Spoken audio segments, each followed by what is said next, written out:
Alright, so today we're gonna talk about the essential knowledge for private pilot. The book that uses the two most effective study techniques in the whole world, which are active recall and spaced repetition. So, if you're looking for a faster and more efficient way to study, this might just be what you're looking for. I'll be sharing with you the most efficient ways to study according to evidence and according to my own experience with them, so you can prepare in the best possible way for your exams. My name is Jorge Muñoz. I'm a senior instructor pilot working in El Salvador, and this is how this video is going to be divided. First, I'm going to be making a brief introduction to the book, what it is about, and what you can expect from it using these evidence-based study methods, and why just by eliminating friction, the most powerful force in the universe, it truly becomes one of the easiest ways to learn new stuff, as well as for revising for your future exams. Secondly, we're gonna be talking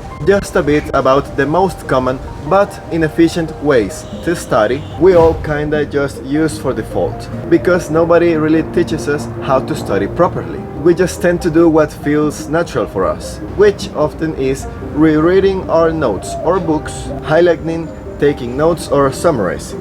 Then I'm going to be explaining you what actually are these other two study techniques that this book is built with, that is active recall and spaced repetition. In case you have never heard of them at all, I'll explain how do they work and why they are by far the best way to study pretty much whatever you're trying to study. Aviation related or not, you'll learn how to apply them. I will also be introducing to you the concept of the forgetting curve, how to fight against it, and even how to use it to our own advantage. And finally, I'll be explaining how these study methods are actually applied into this book, also including the removal of the force of friction into your revision and why this makes this book very different from other related books that you may have read before.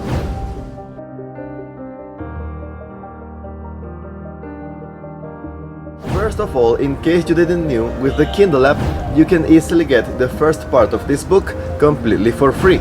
You can see if you like it, and if you do, then please consider getting the rest of the book.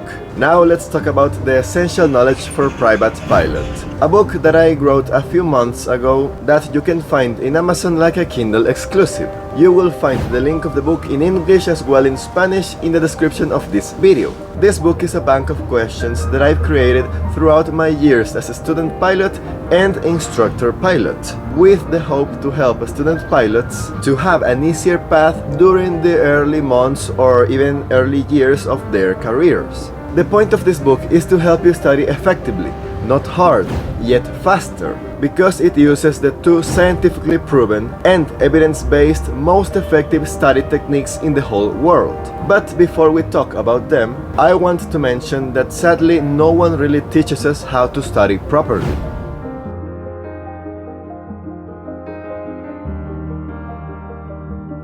Proof of that is that the three most common but less effective study techniques used by students all around the world are rereading, highlighting, and summarizing. Before we continue, just so you know, in case you are really curious, everything I'll say in this video about study methods has a lot of evidence behind it. Don't take my word if you don't want to. You can check out by yourself the links in the description of this video. I'll leave over there a lot of links about studies that universities and people far more intelligent than me have done. This is the second part of this series of videos. If you want to know more about why those three study methods are not effective ways to study according to evidence, you can see the first video of this series, which will appear right now here on your screen, or by clicking the link in the description of this video. Over there in that video, I also talked a lot more in depth about the concepts of active recall, spaced repetition, and the forgetting curve. Honestly, I feel it is a pretty good video, but for now let's just say that rereading, highlighting, and summarizing are not very effective methods to study, because they do not need much of a cognitive effort from your brain, and you waste too much time doing all those other things. Continuing with the video, with this I'm not saying that you shouldn't do any of these three study techniques at all. I just want to show you that there are some other better, more effective and proven techniques to study. Something that I can say that has worked for me and for all my students that have actually tried these two study methods. But if you feel that these three common study techniques work for you and you are doing just fine with them, then by all means keep doing what you're doing.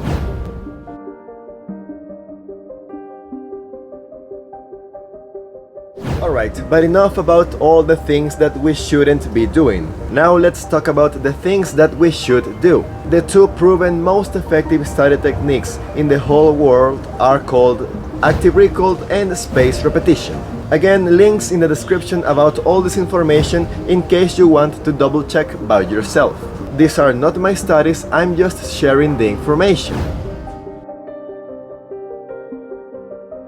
Basically, the concept of active recall, active retrieval, practice testing or mock test, however you wanna call it, means that your brain has to retrieve information. You force yourself to remember the things, the facts that you have studied before. Literally, any way that you can retrieve the information or the knowledge from your brain will be far more effective than any of the other three study techniques that we mentioned before. Why? Because just the very act of actively making an effort to retrieve something that is within our brain will reinforce the connections of that knowledge. When we use our brain horsepower to retrieve something, our brain will most likely remember that thing that we fought for. The second study method is spaced repetition, which is the other necessary ingredient to make this super effective study technique. Neither one of these two will work as well without the other. So let's see what this is all about. Spaced repetition is the exact opposite of cramming, where you grab everything you need to learn for tomorrow and try to memorize it all in one day. Something that every one of us can say that has done at some point. The concept of spaced repetition is exactly what the name suggests it is. The action of doing something, in this case studying something, and repeating it for an extended period of time, but with a space of time between each time you study.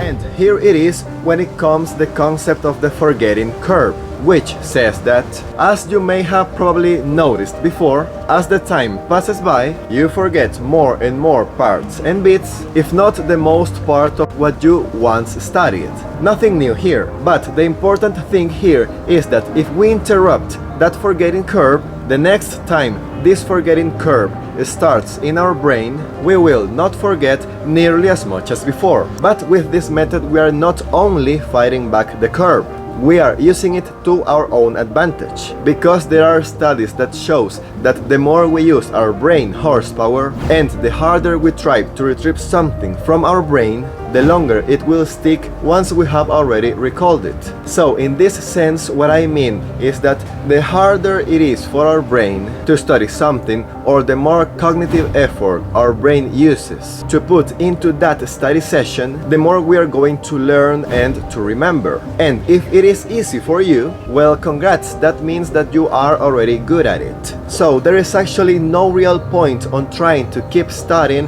what you know already so well. Again, you are just wasting your time. You are fine with the forgetting curve for now. So, with these two concepts, now I introduce you the book Essential Knowledge for Private Pilots.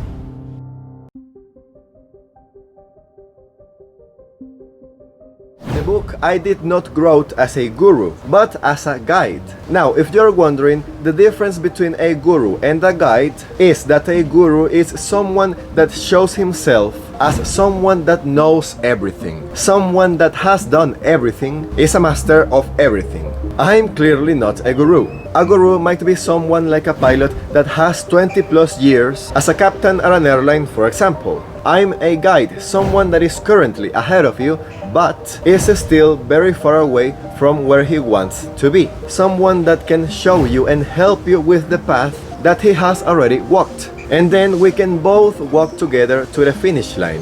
I'm just trying to teach you what I know while we are both still learning. So as I said, this book is a bank of questions that I made that covers pretty much everything you need to know about the initial aviation concepts and knowledge, the basis of human factors, the parts and components of an aircraft, the power plant of an aircraft, and the basic flight instruments you'll use during your first license, and pretty much every time you're going to fly with visual flight rules. And the most important section of the book, at least for me, the aerodynamics section, which covers the 4 flight forces that coexist at every moment during our flight. How does the aircraft manage to stay stable while in the air, and pretty much everything you need to know about aerodynamics during your life as a pilot.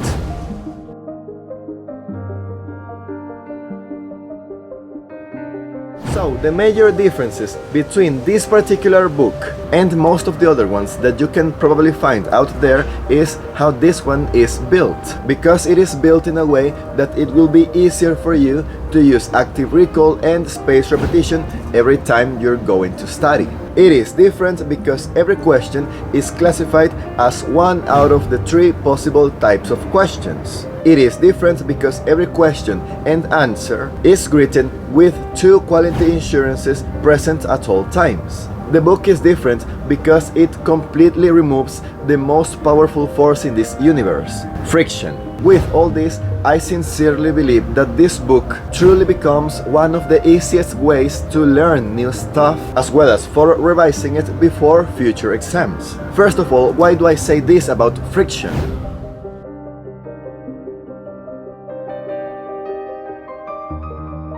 Well, in this context, we can define friction as the barrier between our desire to do something and actually doing it. If we want ourselves to improve at doing something, then we must reduce the friction as much as possible. This is the reason why this book exists. Because with this book I have attempted to remove as much friction as humanly possible between you and your desire to become a great private pilot. And how does this book eliminate friction? Well, thanks for asking. I do that by making every question and answer inside this book with the 2 quality assurances I mentioned before.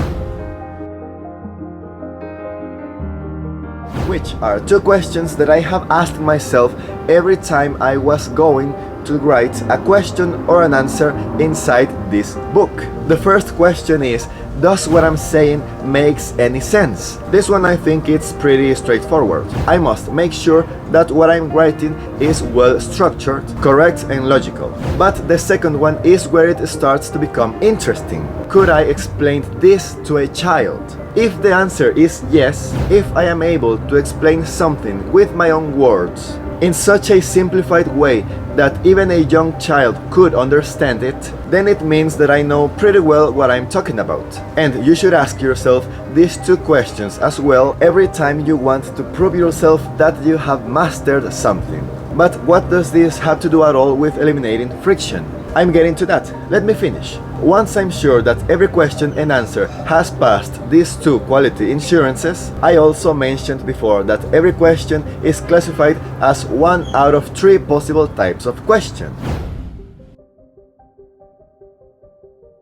Critical knowledge, necessary knowledge, and good knowledge. The first one, critical knowledge, are questions that every single pilot should know at all times, because you will use that knowledge multiple times a day, every day. You will probably find a lot of exams asking these very same questions. Your instructor will ask you about these questions, and most important, the knowledge of these questions can be the difference between life and death when you are up there in the air. These questions are the very basis of aviation. The second type of questions, necessary knowledge, includes that knowledge that is important for us to know in the vast majority of scenarios. Knowledge that we as pilots should handle pretty well, but they tend to be not as crucial as a critical question. If we don't know the answer to a question of this type, we can always look for them after the flight or ask our instructor. And the third type of question, good knowledge. Nothing that you will find in this book is something that you don't need to know. Every knowledge is good knowledge, and these questions are not the exception. Knowing these questions might just be the difference between you and other good pilots. Maybe you can make a good impression on someone like your instructor, or who knows, maybe someone more important that just happened to be next to you by that moment. Or maybe they can help you break the ice and start an important conversation. Either way, all these three types of questions will help you become an outstanding private pilot. But what about that thing of eliminating friction? I'm about to get to that part.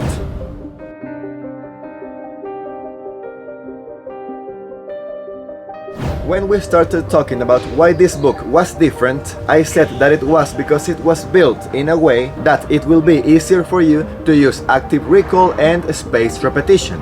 And that's how this book reduces or even eliminates friction for you. The one and only downside of using active recall is that at first it can become very time consuming and to an extent more complicated than what it needs to be, because you have to make your own questions, making sure those questions are correct and formulating the answers from zero, which can create friction. Enough friction for you to not want to continue trying this method. But with this book I have eliminated those problems entirely. Like literally, the questions and answers are right there, just for you to start studying with active recall and spaced repetition. I have done the unnecessary hard part so you can focus only on testing yourself over and over again, depending on what you feel complicated. Besides, to remove even more friction and simplify even more the use of active recall and spaced repetition, the book is also divided into two general sections: the questions and answers section and the questions only section. In the first one is for you to learn for the first time, where you learn from zero or for when you can't recall the answer to a question. You can easily see the question as well as the answer, but when you really want to test yourself, you visit the latter portion of the book, where you will find only the questions. Now you don't need to be covering the answers with your hand, or with a piece of paper, or rolling your eyes towards other directions so you don't see the answer, which again can become friction. And to top it all, to eliminate the last bit of friction that there can be, we can even use the advantages of having this book as a digital resource with the Kindle app, with something like highlighting with different colors the questions that we are revising, depending on how good or bad we answer them. So, for example, let's say I'm doing the questions only section, and I'm checking my answers with the questions and answers section. I'm not going to highlight the questions where I have answered right. I'm going to check back on them in a month's time.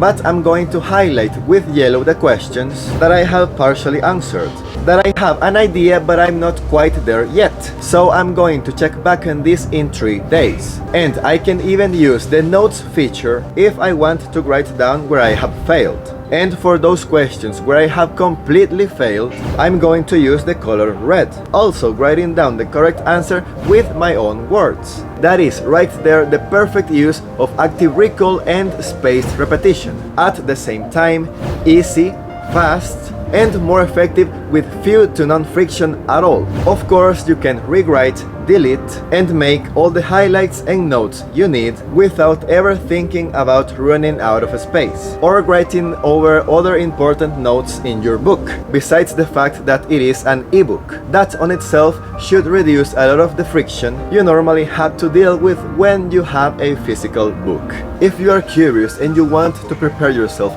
in the best possible way for all the tests to come, or even if you are an advanced pilot that wants to remember and perfect the knowledge from the BFR world, or maybe you want to start your private pilot training with a heads up over the others, I highly recommend you should check out this book, Essential Knowledge for Private Pilot. You will find the link of the book in the description of this video. It is an Amazon Kindle exclusive, and in case you didn't know, with the Kindle app you can easily get the first part of this book absolutely for free. See if you like it, and if you do, then please consider getting the rest of the book. As I have already said, this book uses the two most effective study techniques in the whole world: active recall and spaced repetition, and it applies them into aviation. Plus, it eliminates the force of friction when it comes down to studying, and it makes easier for you to fight the forgetting curve. If all this sounds good to you, then please go check out the book in the description below. It is available in English as well in Spanish. Remember, you shouldn't be studying hard, you should be studying effectively, and with this book you can do just that. And if you found this video interesting, then you should go check out this video over here. It's all you need to know about ATM, aeronautical decision making, or maybe this playlist over here, which contains all the licenses / ratings that you will have to do during the start of your career as a pilot. Once again, thank you very much for watching, and I hope to see you in another video. Bye bye!